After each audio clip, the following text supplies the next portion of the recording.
Hello friends, कशा आहात सगळे? तर फायनली मी सक्युलेंट्स मागवले.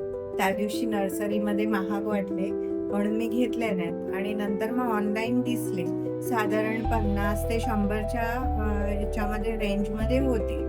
तर मी म्हटलं चला परत एकदा तर ट्राय करूया, नेहमीच काय मरणार नाही. तर मी दाखवते काय काय आणलंय ते आणि कसं कसं रिपोर्ट केलं ते पण दाखवते. आणि जाम क्यूट दिसतात आता तरी आणि होपफुली मी त्यांना नीट वाढवेन. मला बेस्ट ऑफ लक बोला. तर असे आहेत क्यूट क्यूटशे.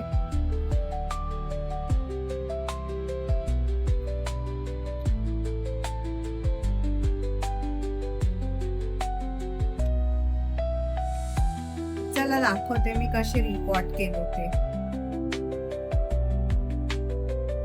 तर हे असे पेपर आणि मग आतमध्ये टिश्यू पेपर रॅप आहे आणि मी बेअर रूटेडच मागवलेले. म्हणजे त्यांच्याकडे एक होतं ते पॉटेड होतं, म्हणजे पॉट्ससहित येणार होते, आणि एक होते ते नुसतेच रूट सहित येणार होते.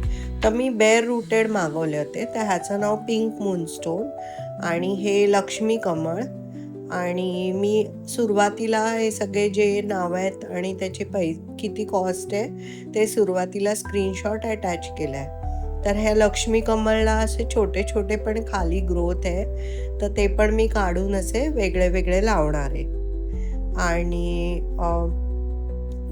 मी 4च ऑर्डर केले होते आणि त्यांनी एक मला एक्स्ट्रा पाठवलं. तर हे जे आहे हे एक्स्ट्रा आहे, ह्याचं मला नाव माहिती नाही आहे, पण गिफ्ट्स आर ऑलवेज वेलकम. तर मी खुश आहे. आणि हे आहे स्ट्रिंग ऑफ पर्ल्स. तर ह्याचं जरा कसं लावायचं मला डाऊटफुल आहे, पण मला वाटतं ते हँगिंग ठेवायचं आहे आणि फक्त रूट्सच मातीत घालायचे. आणि सगळ्यात माझं म्हणजे मी खूप क्यूट असं जे आहे ते बनी इयर कॅक्टस आहे, व्हाईट बनी इयर कॅक्टस. तर अगदी असे हे ससुल्याच्या कानासारखे कान आहेत आणि मी एकदम फिंगर्स क्रॉस ठेवते की हे छान येऊ दे म्हणून. आणि आता पॉटिंग करूया. तर हे सक्युलेंट आणि कॅक्टस मिक्सचर म्हणून मी कधीतरी मागवलेलं, तर असे 2 पॅकेट्स माझ्याकडे आहेत, तर ते टाकते. आणि ह्याच्यामध्ये मी कोकोपीट अजिबात टाकणार नाही आहे, कारण की कोकोपीटने मॉइश्चर धरून राहतं आणि हे कॅक्टस आणि सक्युलेंटला अजिबात पाणी नको असतं, कारण की त्यांच्या अंगात स्वतःच्याच पाणी असतं आणि जास्त पाणी झाले की ते कुसतात. तर हे परलाईट म्हणून एक मिळतं, खूप हलकं असतं. आता तुम्ही बघितलं असेल ते वाऱ्याने पण उडतंय. तर ते एक खाणीतलं एक प्रकारचं बाय प्रॉडक्ट असतं आणि ते माती भुसभुशीत आणि हलकी ठेवण्यासाठी वापरतात, म्हणजे इंडोर प्लांटमध्ये पण ते वापरतात. तर त्याचं एक मी पार्ट घेणार आहे आणि मग गार्डन सॉईल फक्त एक पार्ट, कॅक्टस सक्युलेंट मिक्सचरचा एक पार्ट परलाईट आणि एक पार्ट गार्डन सॉईल, असं सगळं मिक्स करून मी त्याचं पॉटिंग मिक्सचर बनवणार आहे. आणि मग त्याच्यामध्ये ज्या कुंड्या आहेत त्या मी घरातल्याच, म्हणजे मी जास्त करून प्लॅस्टिक वेस्ट वगैरे टाकत नाही. तर ते जे आहे ते होल पाडायला पण बरे पडतात हलक्याने, म्हणून मग मी हे जे कंटेनर आहे त्याला खूप सारे होल्स पाडून घेतलेत, म्हणजे कसं की त्याच्यामध्ये पाणी राहणारच नाही. ही एक कुंडी पण त्याला मोठे होल्स होते बॉटमला आणि मी साईडला पण त्याला होल्स केले. तर असं सगळं मी रेडी करून घेतलं आणि बॉटमला मी विटांचे तुकडे आणि टाईल्सचे तुकडे वगैरे टाकले, म्हणजे पाणी जरी असेल तर ते खालून झिरपून जाईल.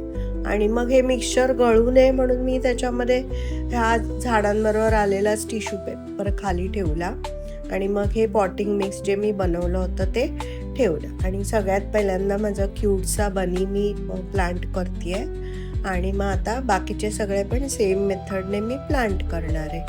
आणि मग अगदी थोडंसं पाणी घालणार आहे आणि त्याच्या अंगावर पाणी नाही पडणार एवढं, म्हणजे ते सोक नाही झालं पाहिजे झाड, नाही तर परत मग ते टेन्शनच असतं ना की ते गळून जातात, पुसतात वगैरे.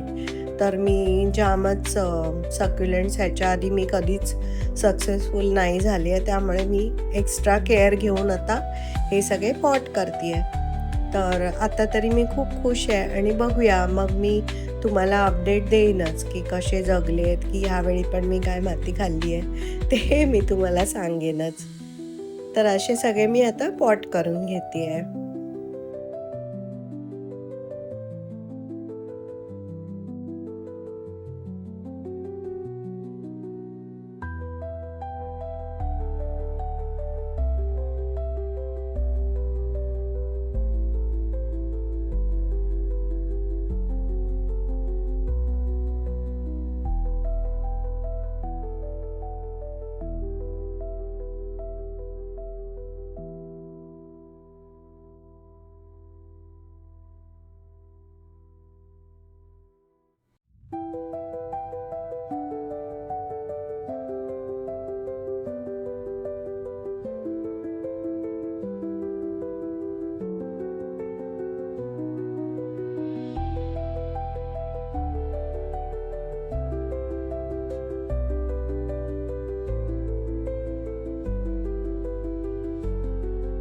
आणि हे सगळे असे तुकडे पडले होते त्या बॉक्समध्ये, ते पण कशाला वेस्ट करायचे, म्हणून उरलेलं जे सक्युलेंटचे जे मातीचं मिश्रण होतं ते एका डब्यात ठेवून त्याच्यावर हे तुकडे ठेवून दिले.